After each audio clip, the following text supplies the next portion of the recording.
Favorite Geek Mike, another D&D YouTuber. Well, I guess I should really call him a TTRPG YouTuber because he also covers stuff like Pathfinder and some Shadow Dark. I don't know, content similar to me. But he made a video where he decided to draw from a deck of tarot cards to create a pantheon of gods for D&D. I liked the idea, but I don't own a deck of tarot cards, and I don't really know how to read them or what the culture around that is. But what I do own is a copy of the spell card set for Dungeons & Dragons 5th edition. This is the Arcane spell deck. It covers stuff for sorcerers, warlocks, and wizards. I'm going to shuffle up these cards and then, pick out a card, and then I'm going to use that spell to try to create a god. You might be asking, if you're trying to make a pantheon of deities, then why are you not using the priest spell cards? Those target stuff like druids, clerics, and paladins, so wouldn't it make more sense to use those? Well, number one, I don't own those spell cards, and, I obviously own these ones. And number two, I think that kind of gives a little bit of a restriction whenever it comes to of what the stereotype is of a deity. So, I'm thinking for the first couple, I'm going to draw out of this part of the deck, which is lower level spells. I believe this goes up to level 3 or 4, but let's get these shuffled and let's draw some cards. I'm going to be rolling on random tables to give me stuff such as, different races that the deity might present themselves as, or, what class they would be, something like that. They are deities after all, so even though these are arcane-focused spell cards, they would still be able to cast them because, they are deities. So the first card I am drawing is Sending. First thing that comes to mind whenever I pick up a spell like this is some sort of messenger god or some sort of messenger deity. Maybe their divine symbol would be something like a letter or a scroll or something like that. Maybe they would be a sort of deity that is worshipped by like mailmen or wizards or rangers that are trying to go across landscapes to deliver messages. On the random table, I got a 28, which brought up Variant Human. I currently have the table up on my laptop. It brought up Variant Human. Here's my thing, though.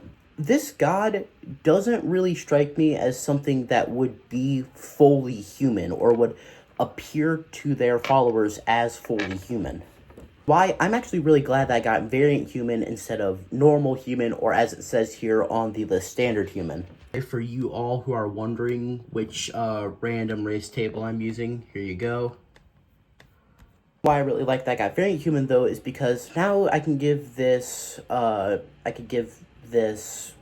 human a feat that could possibly turn them into something else. First thought was maybe Fey Touched. Maybe this god wasn't originally a god or a deity, but was maybe a half-elf about 3 generations removed from their original elven ancestry, and so they appear as a normal person, but then, they did something that allowed them to ascend to a messaging god. When I rolled the random cleric domains for this deity, what came up was Tempest and Life. Now, this is really interesting. I already sort of stated that this deity in my mind isn't originally was born a deity, but instead ascended. So maybe they were sort of a messenger that got caught up within a storm or something and unfortunately perished, but then some other deity brought pity on them and decided to turn them into a god. At least some other form of celestial being. If this deity, or what would most likely be a mid-level celestial, most likely like a guardian angel, because I don't really see this being a god. Contrary to what I've said, I no longer think of it as like a god. I'm more thinking of it now as like a guardian angel towards messengers. Another, cleric domain I could really see this is nature or arcana. They were a messenger that got caught up in nature, maybe even knowledge domain. I'm not exactly sure. The next spell I am pulling is Color Spray. That's interesting. This spell is more of a traditional damage dealing spell just because it has the word color in the name the thing that immediately comes to my mind is a deity of bards. You know, this spell deck can't really, you know, be used for bards, but as we've already said, you know, these are deities. It doesn't matter what traditional D&D class they would follow, they can still cast these spells. So I think color spray would probably be a god of creation, music, the arts, performance, maybe even like a god of theater or emotions. On the random race table and got a 71, and then I rolled a d10 that got me an 8. So this is a red dragonborn, which I think makes sense because of the damage dealing nature of this spell. Wow, that blooper in to show that I'm not perfect, but because of the damage dealing effect of this spell mixed with the fact that they are also a red dragonborn, I would say this is probably a College of Valor bard for this deity. I also see this god being quite a little bit of a trickster. In their initial origin myth, they started off as a bard trying to heal people on the battlefield, but then they were cornered and something had to pick up an axe or a sword and fend for themselves. Maybe something such as so, and then they died or lost the battle or was forced to retreat and, you know, came back from the grave as a angry war bard spirit. I'm going to roll on the random cleric domain tables and see what we get.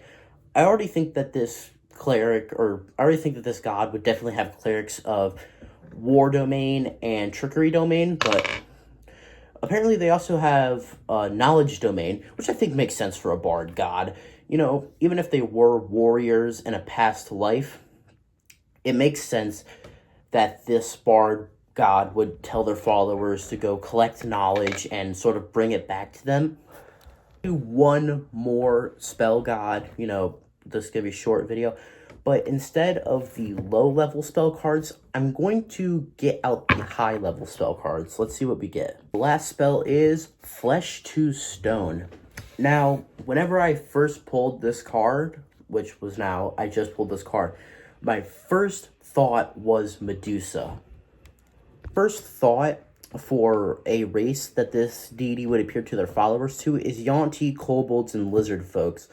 However, I honestly feel like that's a little bit too stereotypical to have the, you know, god of curses, which I believe that this would either be a god or goddess of curses, you know, because like Flesh to Stone, this is kind of a stereotypical curse. Because I don't want to be stereotypical, I'm still going to roll on the random D100 table. I got a rock gnome, which is kind of ironic. The fact that a god of curses known for, you know, turning their enemies stone into, or turning their skin into stone, is in fact a rock gnome is very ironic.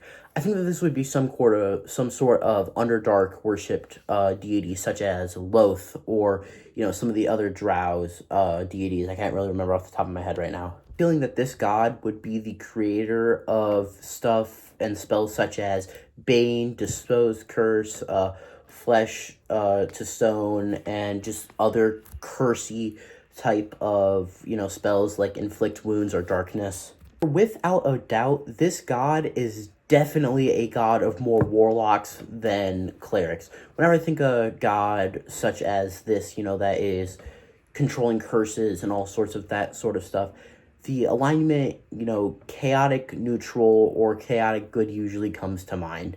If you want to go for a completely chaotic evil god, that can be, but that kind of, you know, sets up expectations for your world. The fact that one of your largest parts of your pantheon, a full-on god, is a chaotic evil creature is just interesting. Deity would definitely have more warlocks than clerics, like I've already mentioned. They would probably have Hexblade Servants, you know, some Grave and Undead, or Undying and Undead Warlocks. That those subclasses are completely different, but they gotta fix the naming situation with those two subclasses. I'm still going to roll on the Cleric Domain table. Definitely they would be Death and Grave Domain Clerics, but let's also roll. This could really spice up this god. I got a 4, which is Nature Domain. Makes kind of sense, you know, decomposing, all that sort of stuff. Let's roll again. 6, which, Trickery. Once again, makes sense for a curse god. I don't see this god as a god of death, necessarily. That would be its own thing, sort of like a Grim Reaper. But instead, I sort of see this god as the creator of curses. Instead of, like, pretty much just being able to create a curse on a whim, maybe a high-level warlock of theirs would have to, you know, pray to this god or do some sort of sacrifice and say, would you please curse this guy, make it so both sides of his pillow is warm? Yeah, don't worry, I got you. Sweet. Man, I'm ready for bed. This side of my pillow's warm. This side of my pillow's warm. Oh, man. The end of this video. You are free to use these gods if you want to. I know that I didn't go into that much detail, but I pretty much wanted to let you guys kind of do whatever you want with these god concepts. Know what kind of videos you would like me to make in the future. With that, goodbye. So, little PS postscript. If I sounded out of breath in this video or like congested, all that stuff, it's because I'm coming off of a week of being sick.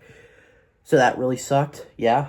So I'm back in school now. I am a high schooler, so pretty much don't expect consistent uploads. Like, my upload schedule is all over the place here.